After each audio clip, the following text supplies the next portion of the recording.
Hi, and welcome to the Cornelius Seed Podcast. Thank you for checking out our podcast. Established in 1935, we're an American-owned and family-owned independent seed company. And we're excited to partner with you in our new podcast by bringing you 5 generations of agricultural experience and decades of industry expertise. In our podcasts, you can expect to gain valuable and timely information to aid you in making decisions for your operation. We'll keep things simple and informative, and much like our motto, Planet Profit. Welcome back to the Cornelius Seed Podcast. We have a lot of great topics to discuss today that will help you protect your profitability. We'll be talking about early summer heat and how it relates to spring and general stress on the crop, what our early season weather has been and what diseases are favored, along with how to identify and how to manage them. We'll also touch on fomesafen rotation restrictions, green snap conditions, and a lot more. So let's turn to Craig Allaman, our lead agronomist, and get started. Welcome, Craig. Good morning. Good morning. So, Craig, we've had an interesting start to the season. While most of us got out there later than we liked, we saw a record number of acres get planted. Early on, we also saw some record-setting heat. So let's first touch base on this heat. Tell me about what you've seen in general for both corn and soybeans, if you will, and how that ties into those crops that were sprayed in that intense heat. Well, the heat in the dry period that we've been going through is going to differ depending on where you're at, what your soil moisture is like headed into it, maybe if you were wet or dry early on. So we're kind of have to talk about a variety there. Areas where we had good subsoil moisture, but we were not overly wet after planting.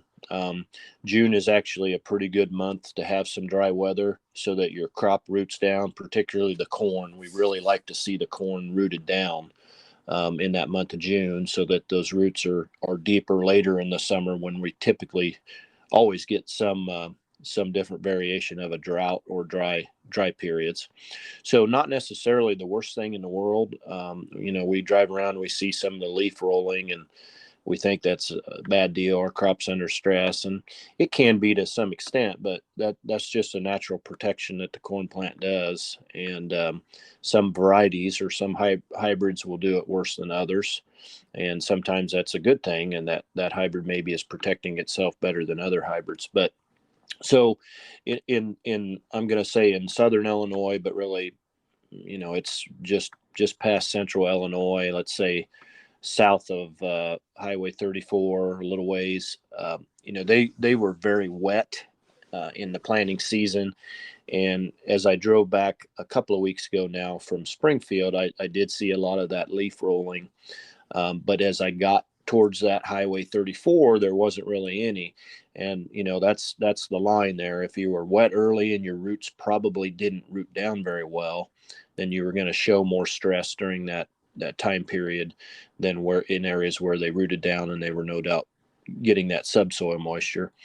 So then, most of the area, different than last year, most of our footprint up into northern Illinois and there in the northern Iowa where they were very droughty, they did catch up in the fall and winter. So they do have some pretty decent subsoil moisture now. And I think we have come through that time period much better than we did last year. So I think we're setting pretty good. In most areas we've come through this heat and a little bit of dry stretch pretty well. There wasn't a lot of yield limiting things going on inside the plant when we were going through that. So I'm not too awfully worried about it. Last year, where we saw some of our ears with the rows pinched in.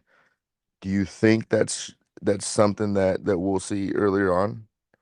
Well, and that the rows pinching in, when you're the number of rows around on a corn ear are being determined at about that V5 stage. So it starts in late V4, it ends by early V6, but that's about, knee high, a little shorter maybe. And so in northern Illinois last year is where we really saw that kind of that flash drought early on.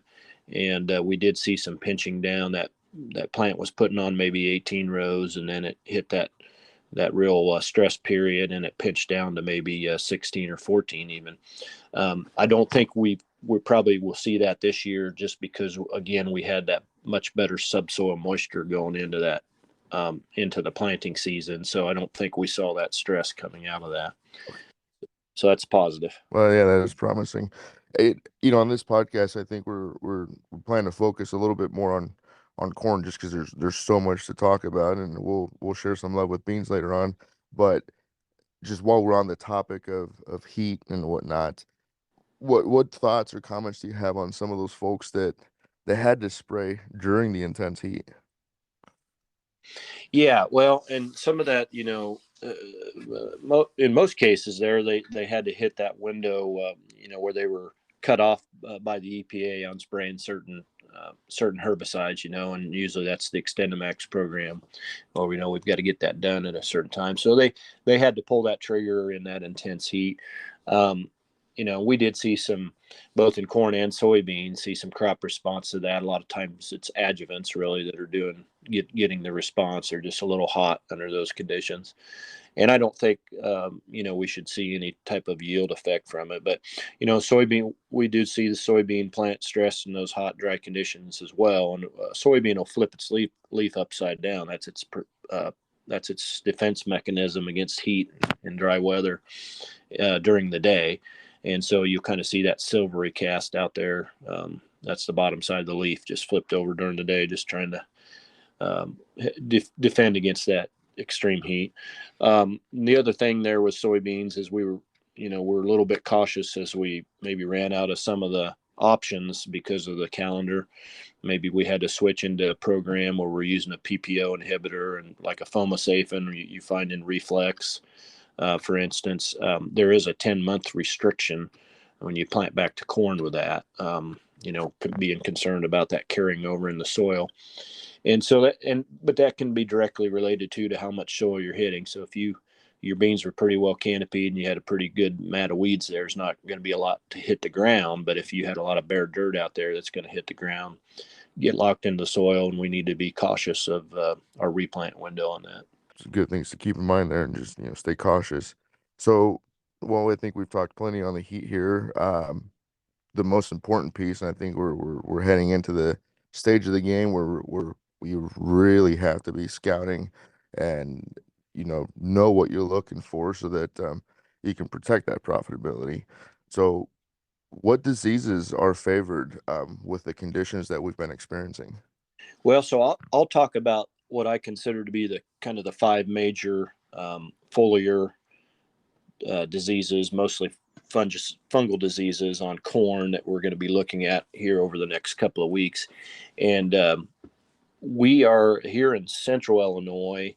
I could drive by some of the earlier planted stuff, and I'm probably talking this year, maybe 20th of April, and physically see tassels yesterday. They weren't up above the plant yet. They hadn't elongated, but that tassel leaf was just opening up, and I could see them. Now, the majority, then the next window on the early side was that 26th, 7th, 8th of April, somewhere in there. And as I went out there and pulled the top out of the plants yesterday, we still had 3 leaves wrapped around the tassel. So this time of the year, I usually be on the safe side. I usually figure a couple of days. It might be 2 to 3 days between leaf stages. And so if I've got 3 leaves wrapped around that tassel, I'm figuring in about a week, I'm going to be shooting tassels. And then of course the tassels are usually out, day and a half, 2 days before it actually starts silking, dropping pollen and hitting the silk. So, but that tells us that on the early side of the planting, we need to be out here over this next week and looking for the disease. If we're not already just planning on a fungicide program, if we're looking at a scouting program to make that decision, this is the week that we need to be out there, because you need to be out there the week ahead of tasseling, because you're going to want to get those airplanes lined up and be spraying at that BT or R1 stage. So tasseling to silking, that's generally speaking your best time frame. So this is the time to get out there, get it done. So we're going to talk about the different diseases. Now, when we start talking about diseases, we always want to remember the disease triangle. So in a disease triangle, you have to have a host plant, and you have to have the pathogen, and then you have to have an environment for the disease actually to come to fruition. So in this case, we're talking about field corn, and we're as a pathogens, we're going to talk about gray leaf spot, northern corn leaf blight, common rust, southern rust, and then the newer one, tar spot. And for all of these, since they're fungal diseases, we're going to need moisture to get them activated. So whether that's rains or whether that's just heavy dews, and it differs by disease, but you got to have that for a period of time, usually at least 6 hours, and some of them as long as 18. And then the temperatures, some of them will be active in more moderate temperatures and others in warmer. So let's just kind of get started here, and we'll start with gray leaf spot, because gray leaf spot is still going to be year in and year out our most troublesome disease and our most prevalent disease in corn in this part of the corn belt. And gray leaf spot overwinters at the soil surface on residue. So in our practices today, even if you're in a corn bean rotation, there's still plenty of residue out there on the soil surface. So we need to be expecting to have gray leaf spot pretty much in any crop rotation. The thing you got to watch out for is at this time of the year, gray leaf can just be small spots, because later on it'll be a nice rectangular shape and really easy to identify. It really stands out. But when it first starts out, it could just be little spots that you could mistaken as maybe eye spot or anthracnose leaf blight, something like that. So as if you have these little spots, what you want to do is tear that leaf off, hold it up to the sky, and gray leaf spot will usually have a yellow halo around the infection. I did yesterday. I was out, and it is already advanced into the rectangular stage down here in central Illinois, but just on the bottom leaves of what I was out into yesterday. So Okay. Can that be carried with the wind? I know it's been pretty windy lately, or feels like it has at least. Yep, it sure can. Most any of these, because they're spores, they're going to be very small. That's how the infection spreads. They can be carried by either wind or splashing, a lot of times rain splashing up on the bottom of the plant. And that's why, particularly with gray leaf spot and northern corn leaf blight that are sitting there in the residue, they will just kind of splash up on the bottom leaves first. And then as the disease cycles and more spores are created, then they just keep moving up the plant by that same method. So that's why you kind of look at the bottom to see if you've got any, and then it's just a determination of how far up it is on the plant at tasseling time frame to decide if you need spray or not. Okay.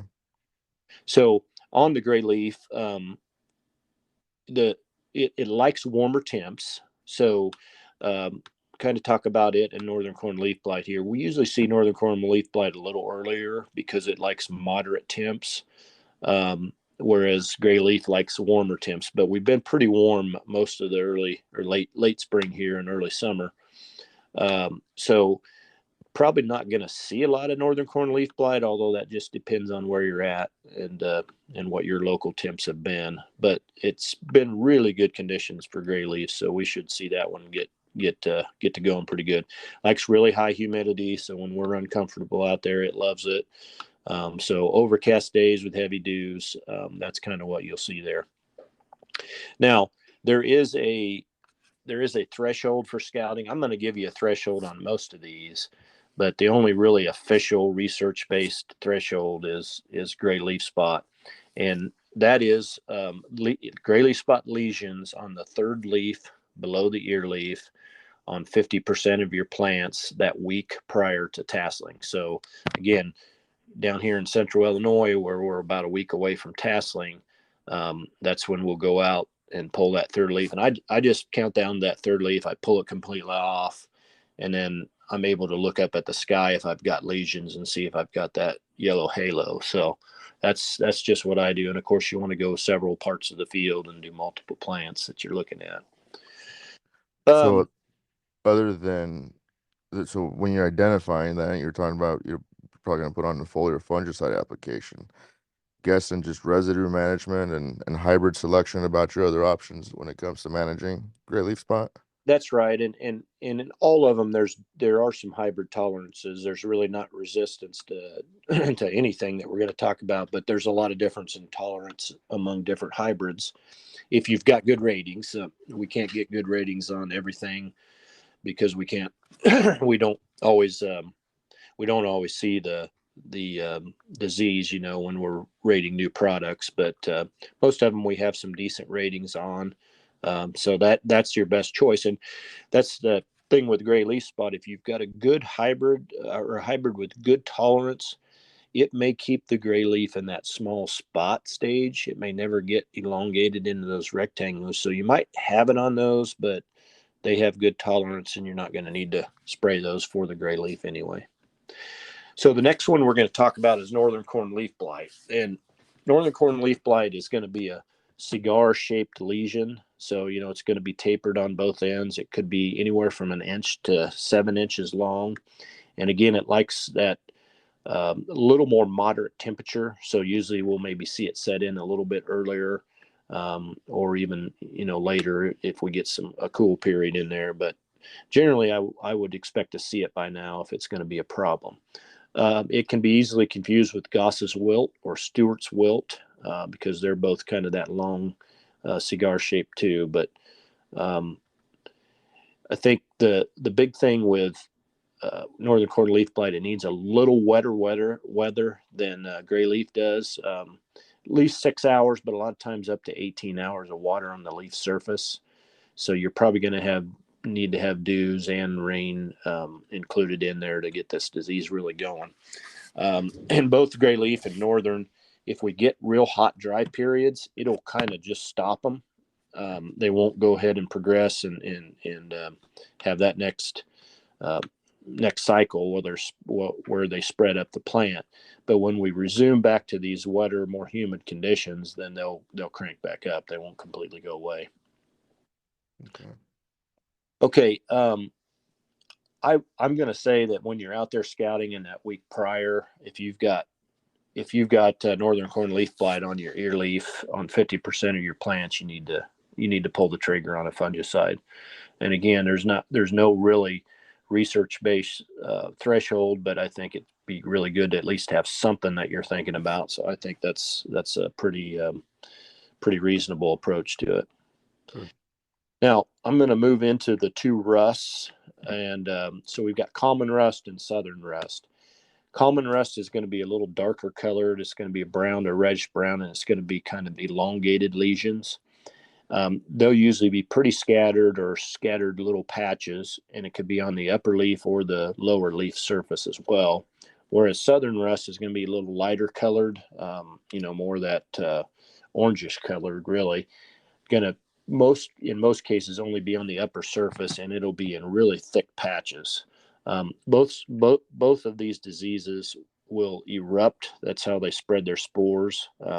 So they'll have the lesion, and it'll just erupt like a volcano. And then the thing about rust is you can wipe it off the leaf, with your finger. So it's a pretty good indicator of it. The big difference in rust that you kind of need to keep in mind is that it only needs about 6 hours of a dew, so a little lighter on the moisture to get started, and it can complete its a cycle from the time it gets infected until you have that physical disease presence in about a week. So gray leaf and northern corn leaf blight are a couple weeks, so they move a little slower up the plant. Rust will move a little faster. Now, they do not overwinter up here. They have to have living tissue to survive. So they blow up in storms, just like some of our insects that we deal with. They'll blow up in storms from tropical areas. So there's no real predicting when it'll set in. It could set in early in the summer, mid, late. We just kind of we have to keep scouting for these two diseases. And as bad as we had southern rust as far north as we did last year, we've learned that we're going to need to scout for this one on through July and into that mid-October or mid-August timeframe. Now, a little different than the others, where the others were really just worried about them taking green leaf surface and reducing photosynthesis, which, reduces the carbohydrate production that needs to go into filling the ear. These will actually, rupture epidermal tissues. They interfere with the stomata, which is the openings that let water out off of a corn plant and regulate the temperature. And that's going to divert nutrients that need to be going into grain fill. So they get a little more into the leaf than the other diseases do. Southern rust also, as we found last year, will occur a little later on in the season, and that's going to match it up with the tar spot, and they're a pretty deadly combination. Common rust, little more moderate temps, so we tend to see that earlier in the summer. And then southern rust likes a little warmer temperatures, more like a gray leaf spot, and so we will see that, midsummer or into early August timeframe. So last one that I'm going to talk about is tar spot, the newest one, the one we know the least about, but I think we're starting to develop a pretty good understanding. Now, tar spot, generally we have seen that come in later, and it does like the more moderate temps. So when we start cooling down a little bit, maybe mid-August, that might be why we usually see it coming in later.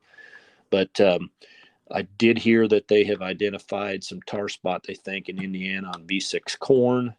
So, we don't want to we don't want to forget about it when we're scouting right ahead of tasseling. We need to make sure we're looking for tar at that time of the year. Tar spot will literally look like the tar that you get on the bottom of your vehicles when you drive through freshly oiled areas. And it'll just be little black spots, and you cannot scrape it off with your fingernail. So it's really pretty easy to identify. Came from Brazil. It clearly it's overwintering on our residue at the soil surface, like gray leaf spot and northern cornleaf blight. But in Brazil, it had a background spot, which we'll see up here, and it's just tan dead leaf behind the tar spot. They call it the fisheye, is what they call it. And in Brazil, that is a secondary disease. When tar spot is by itself in Brazil, they don't see a lot of yield damage, and I'm seeing the same thing up here. I've yet to see tar by itself that I think really hurt our yield. But in Brazil, that background is a disease. Now they've tested this fisheye, the background spot up here, and it's not a disease. It's just occurs with it. But what I have seen the last couple of years, or I guess last year, and then 2-3 years ago when we had the bad outbreak that we had some yield issues in northern Illinois and southern Wisconsin, is that they're not worried about that fisheye up here because it's not a disease. But I believe that we're focusing on that, and we're forgetting all our other normal diseases that we can have with tar spot, because I think might have been 2018 when we had the bad outbreak, southern Wisconsin, northern Illinois. We had tar, shut down the plants early. We did have some yield loss, and everybody blamed the tar spot. And every field that I was in looking at tar, or pictures that were sent, I'm seeing tar, but I was also seeing gray leaf spot and northern cornleaf blight with it that year. And then last year, we had tar over in eastern Iowa, northeast, but really we're pretty clean otherwise. Down here in central Illinois, we had tar spot and southern rust together, and it was devastating. Killed the plants early, rapid senescence, and we had some major yield hits. So my takeaway with tar spot is, if you have tar spot with any other of our normal foliar diseases, you had better get that addressed as soon as you discover that, because I think that's what we're seeing with tar. It's the combination of another disease with it, and it really doesn't matter what it is. So other things with tar, again, a little more moderate temps, kind of that 59 to 70 degrees is what it really likes. I think your dog agrees with you, Craig. Let's see if we can wait for them to quit barking, huh? Oh, no worries. We're all human. I think everybody that's listening to this understands that we're doing the best to bring them some timely material, so we can move on. So And said, I think my daughter was leaving, so that was it. I thought he was agreeing, saying, really got to watch out for that Southern Rust in combination with tar spot. So, Exactly. Sure. So the environment though that we'll see tar spot in is about 59 to 70 degree temps. That doesn't mean it can't infect when it's on the outside of that, but that's what it really likes. With high humidity, 85% relative. Gray leaf is 90, so it likes even more humid. But this does like that humidity, which we get in that August time frame usually. Um, Wind-driven rains can spread the fungus to new plants or to new fields. So, even if you didn't have it last year, but your neighbor did, it can spread over to your field for sure. Because this thing's moved relatively quickly through the Corn Belt. And, it started out just in Indiana and Illinois, I think in 2015 roughly, but it's pretty much spread across the entire uh, main part of the Corn Belt since then. Is going to overwinter on residue. We don't know how long. So, rotating away from corn and burying that residue may help some, but again, could come in from your neighbor. We really just need to know that we're going to need to deal with it. We'll talk about the damage tar does, but this is really damage from any of these foliar diseases.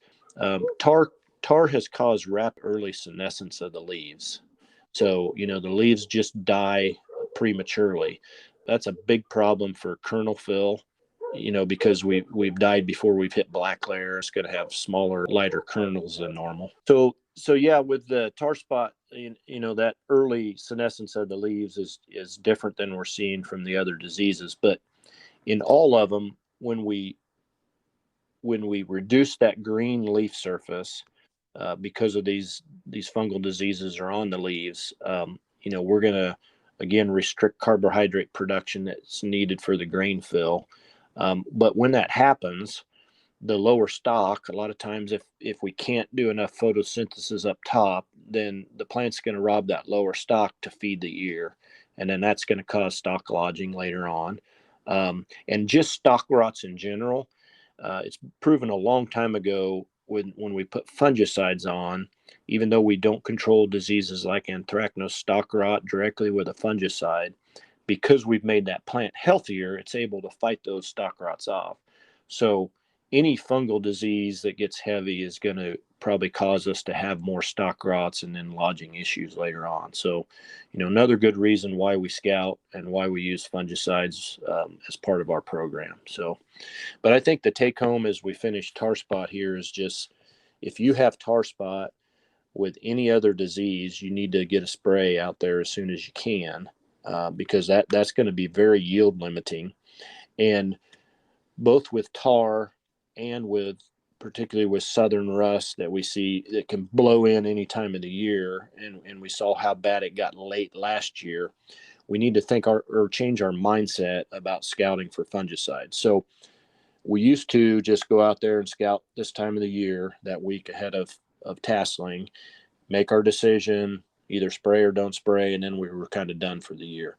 So now with tar spot in particular, but in combination with other diseases that may get worse later on, even after our fungicides wear off, we need to continue that scouting program. I would recommend you scout right ahead of tasseling, and then every 2 weeks you go out there and make at least a quick revisit to your fields, and do this through the middle of August. So if we're scouting today, we need to scout, mid-July, end of July, 1st of August, and then one more time frame there in mid-August. And if you've got to that point and you're in good shape, even if the disease moves in, then it should be late enough that you should be able to finish your grain fill without any yield hit there. So that's kind of the new world we're in, I think, with fungal diseases. Well, Greg, that's definitely plenty that we've covered, as you've mentioned, are very important things one, we needed to discuss, and two, learn how to identify. And last, I mean, if they're coupled with each other, especially any of the rusts with tar spot, it can lead for a combination that nobody wants. Kind of my takeaway from all that, I've heard you say more on a lot of those diseases, is it's key that we're out there, a week before the tasseling. And not even just scouting that week before, but then every 2 weeks thereafter until that middle of August. As we've learned, some of those can settle in later on. I think, but we're about wrapped up. If there's anything that we need to touch on as it relates to nitrogen status or green snap conditions. Well, and nitrogen status, I think we're in pretty good shape most places. I know there's some areas that have got some heavy rains and they worry, have they lost, any of their nitrogens?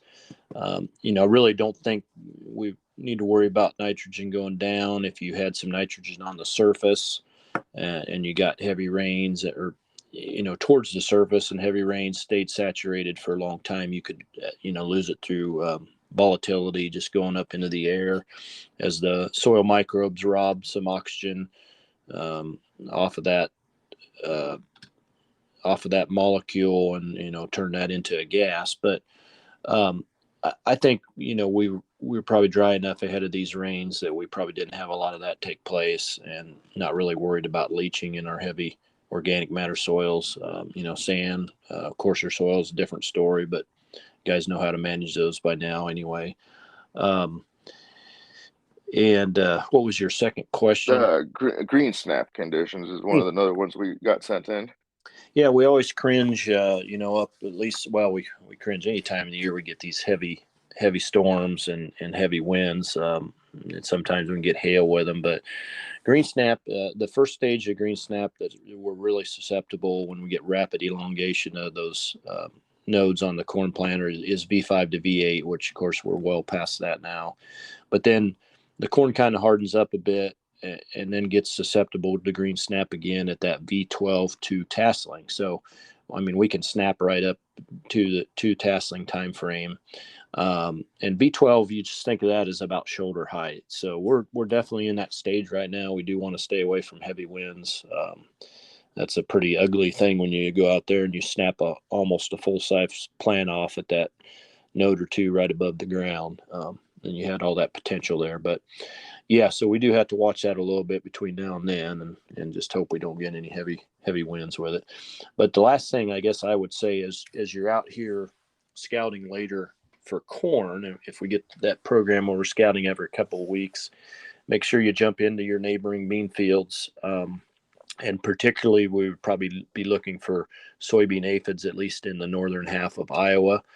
Iowa State Extension, I know, put out an alert a couple of weeks ago now that they'd already identified some soybean aphids. So I think that's pretty early on to get those aphids down. They were talking the central part of Iowa where they had identified them. So need to make sure that those don't blow up and become a problem. And if it does, we'll need to address those with a fungicide application. Okay. Insecticide application, excuse me. Good. Yeah.